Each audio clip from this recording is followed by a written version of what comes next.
minute, I tell her to get in the trunk because I'm like 6 feet.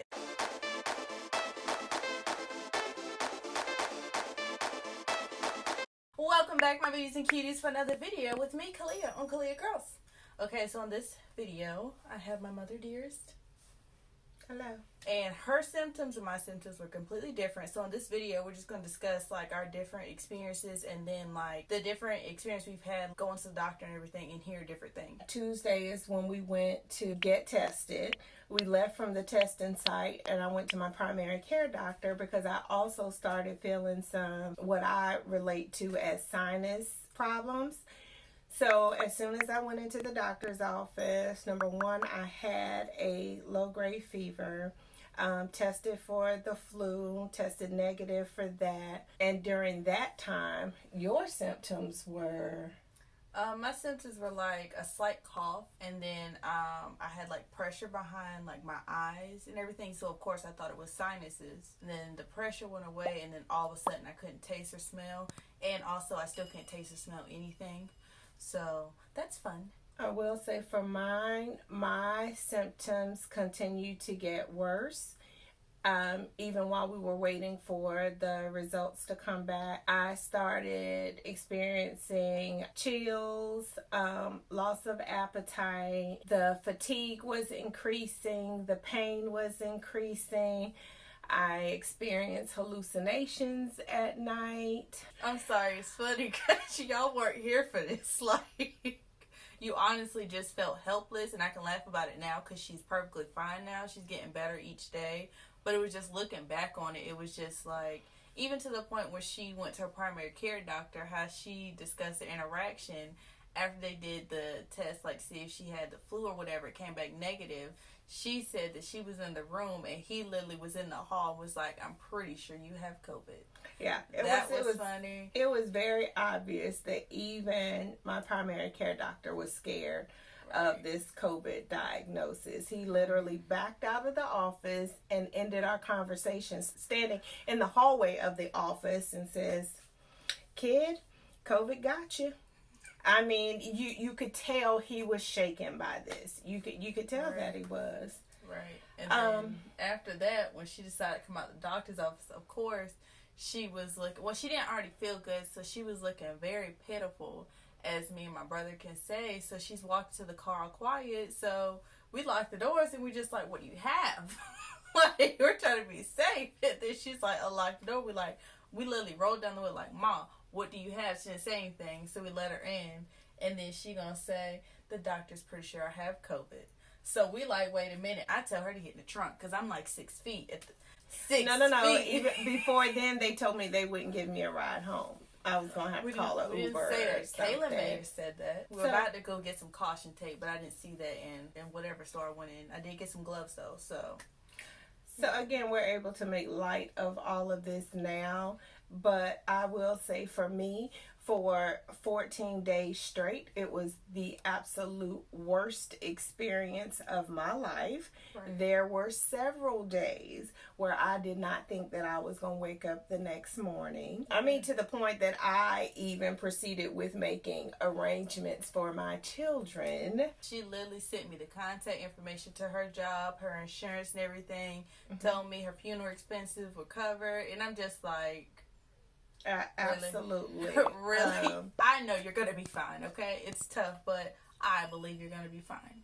I am one person that can say that for anybody who does not believe that COVID is real, it is very much real. Even to this day, I still have some level of problem when it comes to breathing. My endurance is definitely not what it used to be. I actually have an appointment scheduled now to follow up with a lung specialist. So it's really, really, really been hard. I did have to experience one emergency room visit, and even that was scary because my children dropped me off at the door and then couldn't even come in with me. I was dehydrated then, placed on steroids. So the steroids have been keeping me from sleeping, have made me extremely emotional, and then have made me have these wild cravings for food. And It's just been a lot. What was that one day you wanted? Chicken, sushi, and cheesecake all on one plate at one time. And that was when my appetite was coming back. I can't even speak to what it feels like to not be able to be around other family members. Like with King, I was not able to see King for almost 3 weeks. King is my nephew. Yeah. Her grandson, yeah. Just not able to hold conversations with anybody. It was just an awful, awful, awful experience. And to experience not knowing if you're gonna have enough breath for the next minute, I don't think that anybody can actually understand that unless you've actually been there and experienced that.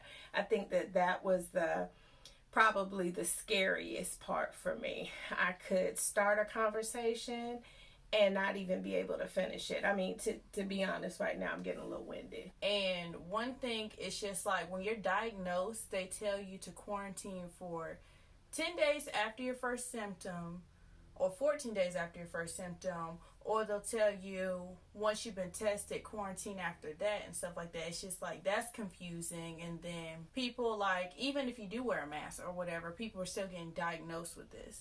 People told us not to use ibuprofen, whereas other healthcare professionals said take whatever will help with your symptoms. So even that was confusion. As far as when to take the test, I've had multiple tests.